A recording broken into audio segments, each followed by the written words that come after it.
আমার নবী রাহমাতুল লিল আলামিন নবীজির সাথে কোন ব্যক্তির কোনদিন ঝগড়া হয় না, রাগারাগি হয় নাই, মারামারি হয় নাই।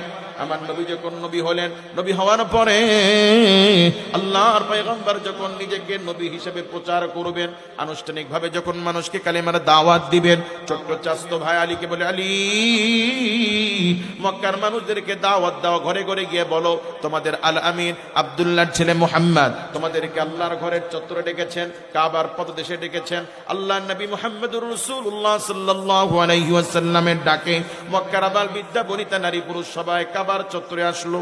কোথায় আসলো?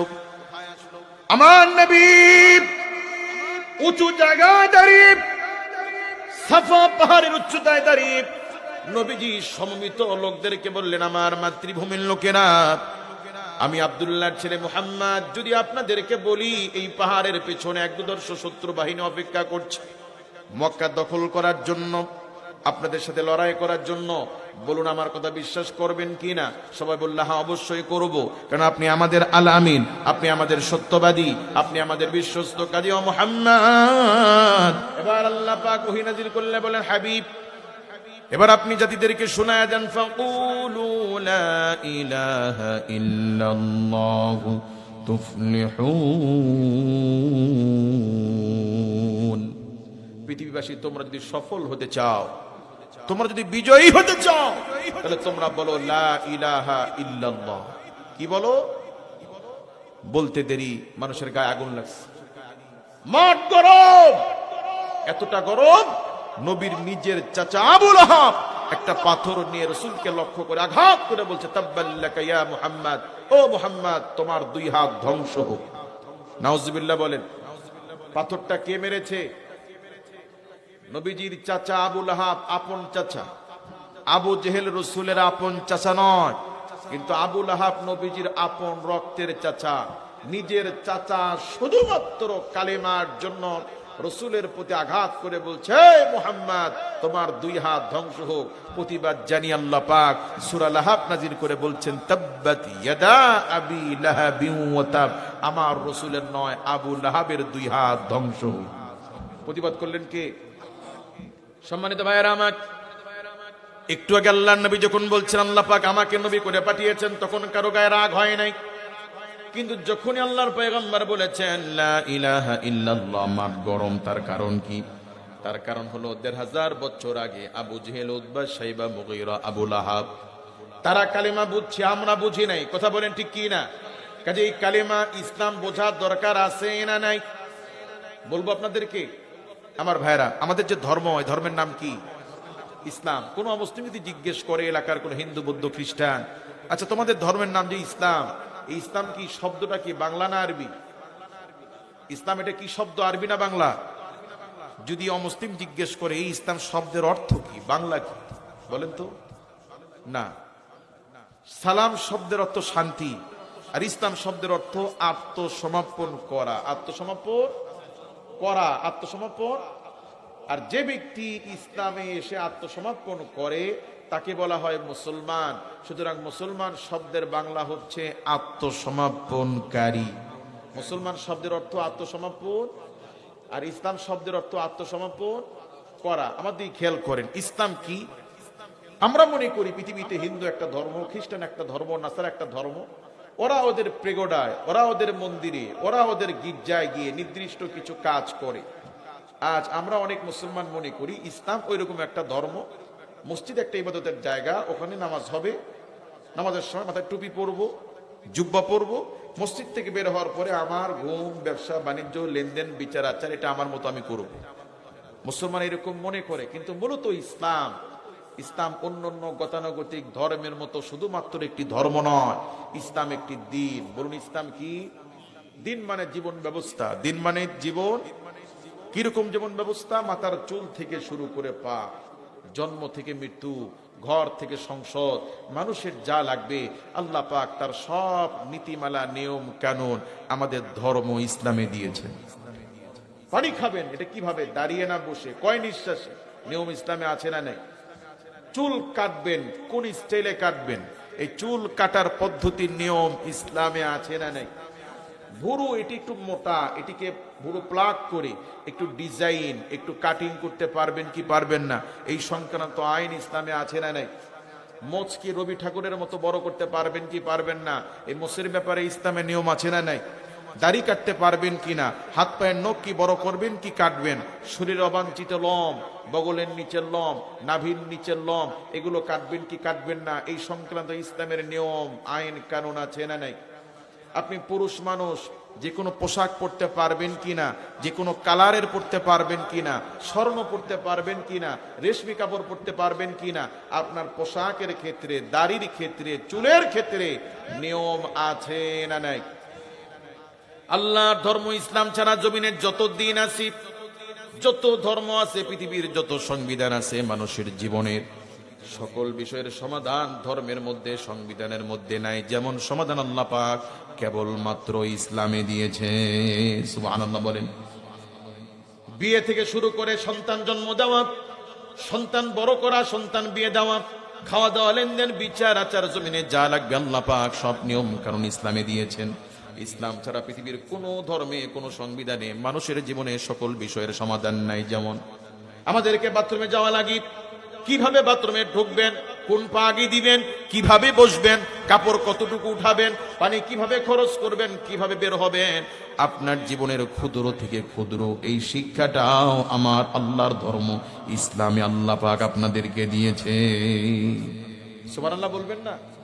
তাহলে আমাদের ধর্ম শুধু দাড়ি টুপি আর নামাজ নয়, আমাদের ধর্ম মানুষের জন্ম থেকে মৃত্যু পর্যন্ত সব কিছুর শিক্ষা আমাদেরকে শিক্ষা দিয়েছে। কথা বলে ঠিক কি? আল্লাহ প্রদত্ত এই ইসলামের নিয়ম কানুনের প্রতি যে ব্যক্তি আত্মসমর্পণ করবে, এই কথা বলে, কোন কথা বলুন, লা ইলাহা, বলেন লা ইলাহা, সবাই বলেন আমার সাথে, লা ইলাহা, কোন ইলাহা নাই।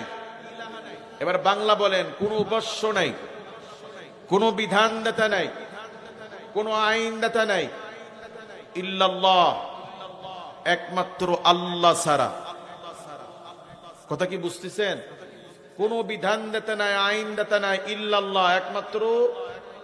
এটা শুধু নামাজের ক্ষেত্রে নাকি? শুধু মসজিদের ভেতরে, শুধু মাদ্রাসার ভেতরে না। যে ব্যক্তি অমুসলিম থেকে ইসলামে আসবে, এই ব্যক্তির চুল, পোশাক, আশাক, লেনদেন, সমাজ, রাষ্ট্র, বিচার আচার, জমিনের সব আইন দিবেন আল্লাহ। কারণ আল্লাহ পাক বলছেন, আলা লাহুল খালকু ওয়াল আমরু, জমিন যার হুকুম চলবে তার, ইনিল হুকমু ইল্লা লিল্লাহ, জমিন আল্লাহর, এই জমিনে আইন হুকুমও চলবে একমাত্র।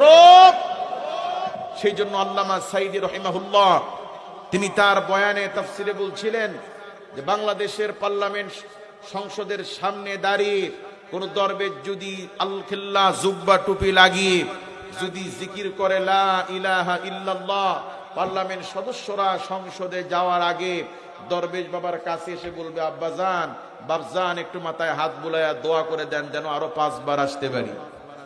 কথা বলেন। কিন্তু একই কথা যদি দরবেশ সাহেব যদি বাংলায় বলে যে কারো আইন মানি না, আল্লাহর আইন ছাড়া, তো থাকতে দিবে? সুতরাং আবু জেহেল, উতবা সাহেব, আমাদের খেয়াল করেন, আমরা তো ইসলাম প্রত্যেক সূত্রে পেয়েছি, এই জন্য ইসলামের মূল বিষয় বুঝি না। আবু জেহেল, উতবা সাহেব, মুগীরা, ওরা যে কুফর করত, ওরা যে নবীকে স্বীকার করত না, সেই কুফর ছিল কুফরে জুহুদ। মূলত তারা জানতো নবীজি নবী, তারা জানতো মুহাম্মদ সাল্লাল্লাহু আলাইহি ওয়াসাল্লাম আল্লাহর পয়গম্বর।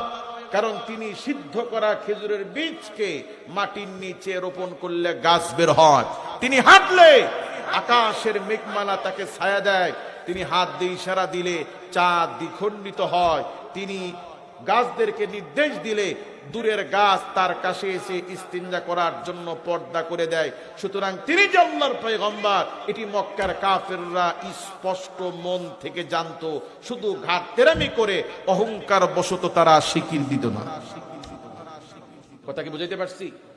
তারা কিন্তু জানতো যে মুহাম্মদ সাল্লাল্লাহু আলাইহি ওয়াসাল্লাম আল্লাহর নবী, শুধুমাত্র দাম্ভিকতার কারণে তারা স্বীকার করতো না।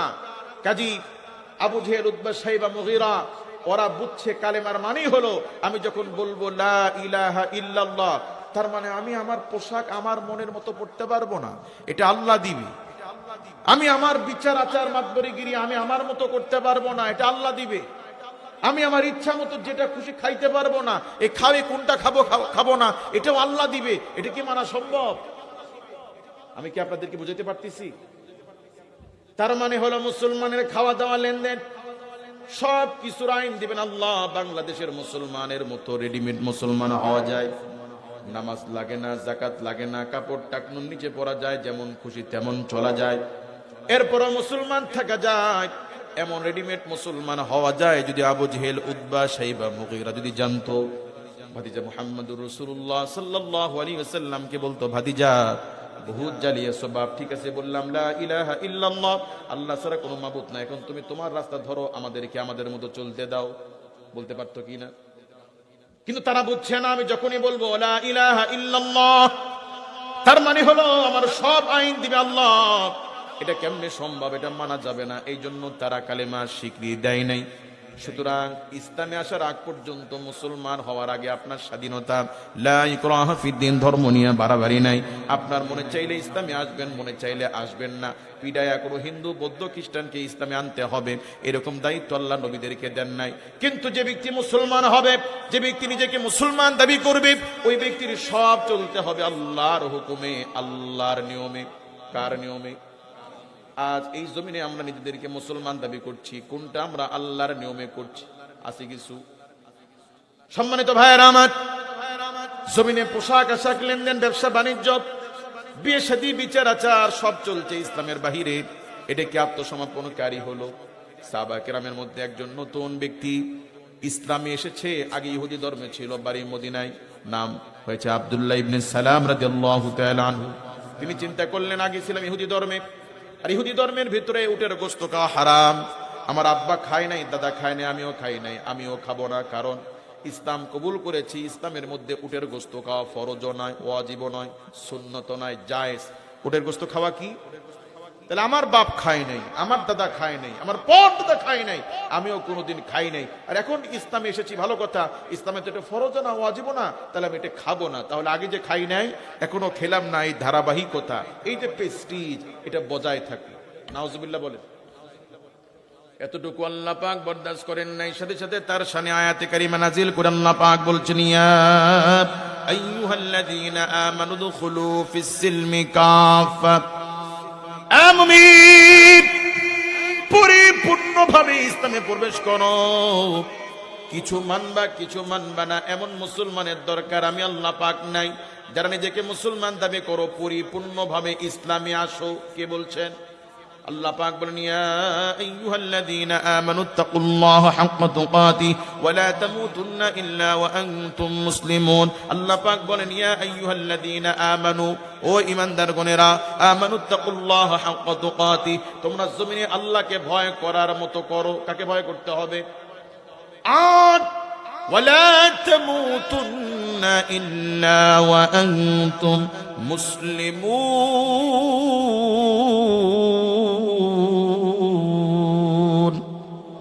ইমানদারের আল্লাহকে ভয় করার মতো করো, আর খবরদার ইমানদারেরা মুসলমান না হয়ে মৃত্যুবরণ করিও না। যিনি বলছেন তিনি কে? যাদেরকে বলছেন তারা কারা? মুমিনেরা। কারা? আমরা যারা এখানে আছি, আমরা আল্লাহকে, আখিরাতকে, নবী রাসূলকে, কোরআনকে বিশ্বাস করি কি করি না? আমাদেরকে আল্লাহ পাক বলছেন, ও হে বিশ্বাসীরা, আল্লাহকে ভয় করার মতো করো, আর খবরদার মুসলমান না হয়ে মৃত্যুবরণ করিও।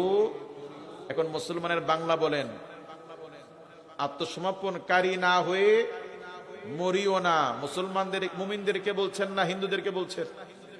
খ্রিস্টানদেরকে বলছেন না মুমিনদেরকে বলছেন?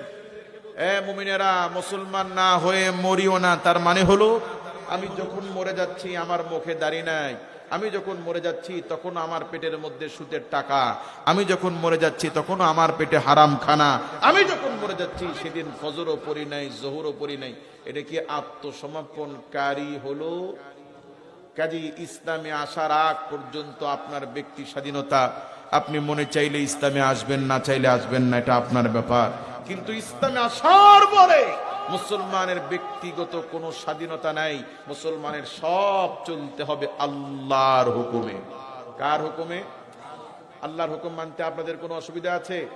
তাহলে কালেমাকে নবায়ন করে সবাই বুঝে শুনে বলেন লা ইলাহা। কোনো আইনদাতা নাই, কোনো বিধানদাতা নাই, কোনো হুকুমদাতা নাই, ইল্লাল্লাহ, একমাত্র আল্লাহ ছাড়া। আমার মাথার চুল থেকে শুরু করে পা পর্যন্ত, জন্ম থেকে মৃত্যু পর্যন্ত সকল ক্ষেত্রে আইন দিবেন কে? আজ থেকে চুল কাটতে গিয়ে সেলুনে বসে সেলুনের দোকানদার, চুল কাটার লোক যখন জিজ্ঞেস করবে কোন কাটিং দিব, মেসি কাটিং না রোনালদো কাটিং, সব কাটিং বাদ দিয়ে চিন্তা করবেন চুলের ব্যাপারে আল্লাহ যে কাটিং দিতে বলছে সেই নিয়ম কি, এটা জানবেন, হুজুরদেরকে জিজ্ঞেস করবেন, এরপরে চুল কাটতে গিয়ে আল্লাহর নিয়ম অনুযায়ী চুল কাটবেন। কথা কি বুঝাইতে পারছি? কোনো কাপড় কিনতে যাবেন, চিন্তা করবেন সাদাটা কিনবো না লালটা কিনবো, জিজ্ঞেস করবেন ইসলামের শরিয়াতে কোন পোশাক আমার জন্য বৈধ, কোনটি বৈধ নয়, আল্লাহ, কারণ আমার পোশাকের আইন দিবেন কে? ব্যবসা করতে চাচ্ছেন কি এমএলএ কোম্পানিতে আপনি ব্যবসা করতে পারবেন কি না, ঘুষ ভিত্তিক সুদ ভিত্তিক ব্যাংকে চাকরি করতে পারবেন কি পারবেন না, এটা চাকরি করার আগে চিন্তা করবেন এই বিষয়ে আল্লাহর হুকুম কি। মুসলমান প্রতিটি কদমে কদমে পা ফেলতে হিসাব করতে হবে এই বিষয়ে আল্লাহর আইন কি। যে ব্যক্তি আল্লাহর কাছে আত্মসমর্পণ করে জীবন জিন্দেগীর প্রতিটি ক্ষেত্রে আল্লাহর আইন মেনে চলতে পারবে সে হচ্ছে মুসলমান। সে কি? কাজেই মুসলমান আমাদের হওয়া দরকার আছে না নাই? তাহলে আমাদের ব্যবসা বাণিজ্য, চাকরি, লেনদেন, সমাজ, রাষ্ট্র সব আইন কে দিবেন? এই আইনের জন্য একটি সংবিধান দরকার আছে না নাই? সেই জন্য আল্লাহ পাক দিয়েছেন এই কোরআন। এই কোরআনে আছে কোনটি খাওয়া যাবে, কোনটি খাওয়া যাবে না। এই কোরআনে আছে চোরের শাস্তি কি, ধর্ষণের শাস্তি কি, ব্যভিচারের শাস্তি কি, এগুলো আল্লাহ পাক দিয়েছেন শুধু তাফসীর মাহফিলে একটু আলোচনা করার জন্য না মানার জন্য। কবে মানবেন? দরকার আছে না নাই? আমার কথায় ভাই কেউ রাজনীতির গন্ধ শোঙার চেষ্টা করবেন না। আল্লাহর কসম, কোন রাজনৈতিক দলের সুবিধা অসুবিধার জন্য কথা বলছি না। এই কথাটা আমি এই জন্য বলছি যে এই জমিনে আজ কোরআন ভিত্তিক শাসন নাই বিধায় দেশটা চোরে টুইটুম্বুর, চোরে ভরে ভরপুর। মসজিদ পৃথিবীর শ্রেষ্ঠ জায়গা। নবী সাল্লাল্লাহু আলাইহি ওয়াসাল্লাম বলেছেন আল মুসলিমু মান সালিমাল মুসলিমুনা ফাবিলিসানিহি ওয়া ইয়াদিহি। সে ব্যক্তি মুসলমান নয়, নবী বলছেন, যার হাত এবং জবানের দ্বারা আরেক ভাই নিরাপদ নয়। সুতরাং মুসলমান সেই ব্যক্তি যে ব্যক্তির সামনে এক ভাইয়ের দামি মোবাইল পড়ে থাকলেও আত্মসাৎ করবে না, সুযোগ পেয়ে পকেটে ঢুকাবে না, কারণ এটা আমার না, এটা আমার আরেক ভাইয়ের। কথা বলেন।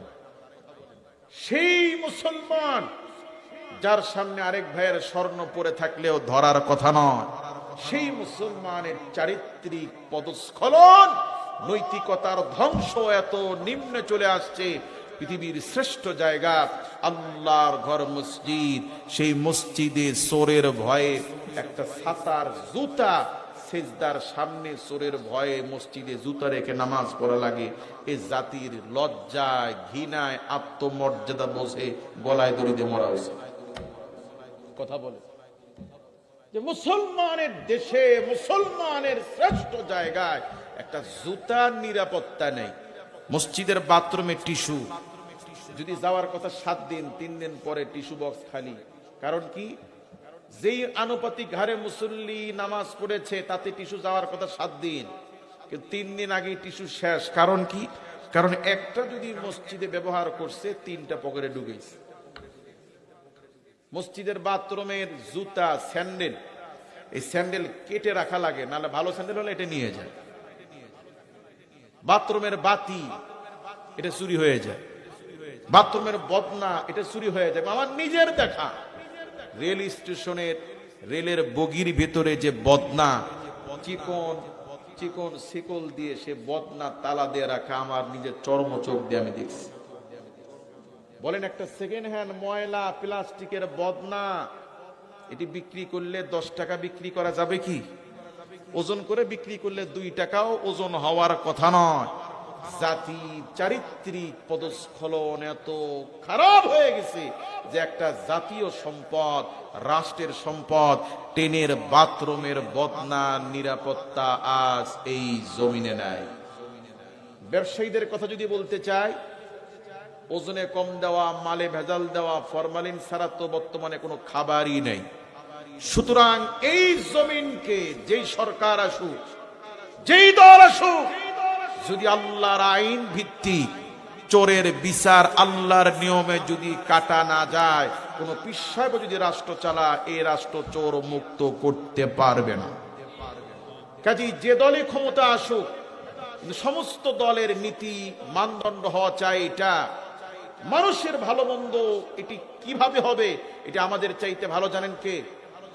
সুতরাং আল্লাহ পাক যে আইন দিয়েছেন, সে আইন ভিত্তিক যদি চোরের বিচার করা হয়, এই জমিনে হিন্দু হোক, বৌদ্ধ হোক, খ্রিস্টান হোক, মুসলিম হোক, অমুসলিম হোক, তারাও যদি আল্লাহর কোরআনের আইন দিয়ে পৃথিবীর যে কোনো রাষ্ট্রে যদি চোরের হাত যদি কোরআন ভিত্তিক আইন অনুযায়ী যদি কাটে, তাহলে আল্লাহ পাক কোরআনের বদৌলতে হিন্দুদেরকেও পৃথিবীতে শান্তি দান করবেন। কারণ আল্লাহ পাক বলছেন, শাহরু রমাদান আল্লাযী উনজিলা ফীহিল কুরআন হুদাল লিন-নাস। আল্লাহ পাক বলেন, মাহে রমজান মাসে আমি আল্লাহ পাক কোরআন নাজিল করেছি গোটা পৃথিবীর সমস্ত মানুষের জন্য। কাদের জন্য? অন্য আল্লাহ পাক বলছেন হুদাল লিল মুসলিমিন, কোরআন নাজিল করেছি মুসলমানদের জন্য। অন্য আল্লাহ পাক বলছেন হুদাল লিল মুত্তাকিন, আমি আল্লাহ পাক কোরআন নাজিল করেছি বিশেষভাবে মুত্তাকিদের জন্য। তাহলে এই কোরআন নাজিল হয়েছে কয় শ্রেণীর মানুষের জন্য? 3 শ্রেণী। অর্থাৎ এই পৃথিবীর সমস্ত মুসলিম, মুসলিম মুসলমান যদি, সমস্ত মানুষ যদি কোরআন মেনে যদি সমাজ রাষ্ট্র চালায়, আল্লাহ পাক কোরআনের আইনের ভিত্তিতে আল্লাহ পাক হিন্দুদেরকেও সফলতা দিবেন, দুনিয়াতে শান্তি দিবেন। কিন্তু ঈমান না থাকার কারণে মৃত্যুর পরে তাদের জন্য জান্নাত থাকবে না। সমস্ত মানুষের চাইতে, অন্য ধর্মের মানুষের চাইতে কোরআন ভিত্তিক যদি মুসলমানরা চলে, তাহলে আল্লাহ পাক কোরআনের বদৌলতে অন্য মানুষদের তুলনায়, অন্য ধর্মাবলম্বীদের তুলনায় আল্লাহ পাক মুসলমানদেরকে আল্লাহ পাক বেশি সফলতা দিবেন। মুসলমানদের মধ্যে যারা তাকওয়াবান, পরহেজগার যারা, তারা যদি কোরআন মেনে চলে, আল্লাহ পাক তাদেরকে ইহকালীন পরকালীন 2 জগতে আল্লাহ সফলতা দিয়ে দিবে। এখন ব্রিটিশের আইন দিয়ে চোরের বিচার এটা বেশি ফলপ্রসূ না আল্লাহর আইন দিয়ে চোরের বিচার এটি বেশি ফলপ্রসূ? আমি কি আপনাদেরকে ভোট চাইছি? কোন ভোটের কথা বলছি? আমি যে দল করি, আওয়ামী লীগ করি, বিএনপি করি, জাতীয় পার্টি করি, জামাত করি, যাই করি, একজন মুসলিম হিসাবে এটি আমার চাওয়া দরকার যে হ্যাঁ, সত্যি যদি এই জমিনটা আল্লাহর আইন দিয়ে চলতো, জমিনটা চোর মুক্ত হতো,